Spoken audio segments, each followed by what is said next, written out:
సంస్థ కార్యాలయంలో నిర్వహించడం జరిగింది. ఇప్పటి వరకు ప్రజల నుంచి 43 గ్రీవెన్సెస్ని రిసీవ్ చేసుకోవడం జరిగింది. దాంట్లో ముఖ్యంగా హౌసింగ్కి సంబంధించి 27 గ్రీవెన్సెస్ రిసీవ్ చేసుకున్నాం. అలానే ఇంజనీరింగ్కి సంబంధించి 7, టౌన్ ప్లానింగ్కి సంబంధించి 7, రెవెన్యూ అను పబ్లిక్ హెల్త్ సంబంధించి ఒక్కొక్క గ్రీవెన్స్ కూడా రిసీవ్ చేసుకోవడం జరిగింది. ఇంకా కూడా గ్రీవెన్సెస్ చూడటం జరుగుతుంది.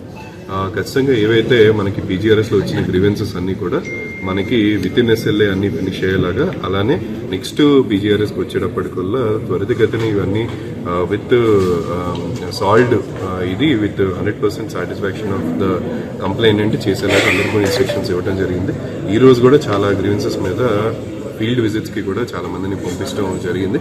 సో అక్కడ కొన్ని సర్వే చేయడం కానీ, కొన్ని అక్కడ సంబంధించిన సమస్యల గురించి పరిష్కార మార్గం చూపించడం జరుగుతుంది. సో అందరూ కూడా ఈ సదవకాశాన్ని వినియోగించుకోవాలని కోరుకుంటున్నాను. Thank you. నెల్లూరు నగరంలో స్వచ్ఛ సర్వేక్షణ్ ప్రారంభించడం జరిగింది. మనకి దేశవ్యాప్తంగా స్వచ్ఛ సర్వేక్షణ్ కార్యక్రమం జరుగుతూ ఉంది. దీంట్లో నగరాలన్నిటికీ కూడా స్వచ్ఛత మీద ర్యాంకింగ్ ఇవ్వటం జరుగుతుంది. దీంట్లో భాగంగా మనకి ప్రతి సిటిజన్ దగ్గర నుంచి కూడా, అంటే నెల్లూరు నగరవాసులు అందరూ కూడా ఈ స్వచ్ఛ సర్వేక్షణ క్యూఆర్ కోడ్ని స్కాన్ చేసి కానీ, లేకపోతే స్వచ్ఛ సర్వేక్షణ లింక్ ద్వారా కానీ వాళ్ళ ఫీడ్బ్యాక్ని 10 క్వశ్చన్స్ మీద ఇవ్వాల్సిన అవసరం ఉంది. సో అందరూ కూడా ఈ స్వచ్ఛ సర్వేక్షణలో భాగం అవ్వాలి. మనకి సిటిజన్ పార్టిసిపేషన్ ఎంత ఎక్కువ ఉంటే దాన్ని బట్టి అన్ని ఎక్కువ మార్కులు ఈ మన నగరానికి వచ్చే అవకాశం ఉంటుంది.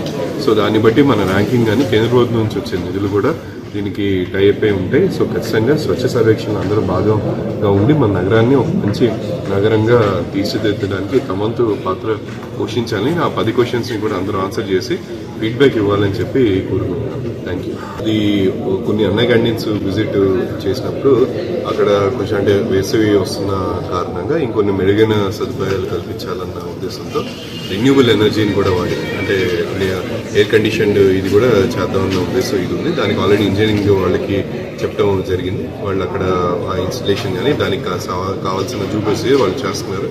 సో అది అయిన తర్వాత త్వరితగతిలోనే అది అయిపోతుంది. That will not take much time. అది ఈజీగానే అవుతుంది. రెన్యూబుల్ ఎనర్జీ మీద ప్రభుత్వం కూడా చాలా ఫోకస్ పెట్టింది. సూర్యగారి బిజ్లీ యోజన కూడా మన అందరికీ రెసిడెన్షియల్ వాటికి ఉండటం జరిగింది. వీటికి కూడా మనకి ఎవ్రీడే రన్ అయ్యే యూనిట్స్ కాబట్టి, మార్నింగ్ ఆఫ్టర్నూన్ చిన్న టైంలో రన్ అయ్యి కాబట్టి సోలార్ ఎనర్జీ వాడదామని ఉద్దేశం.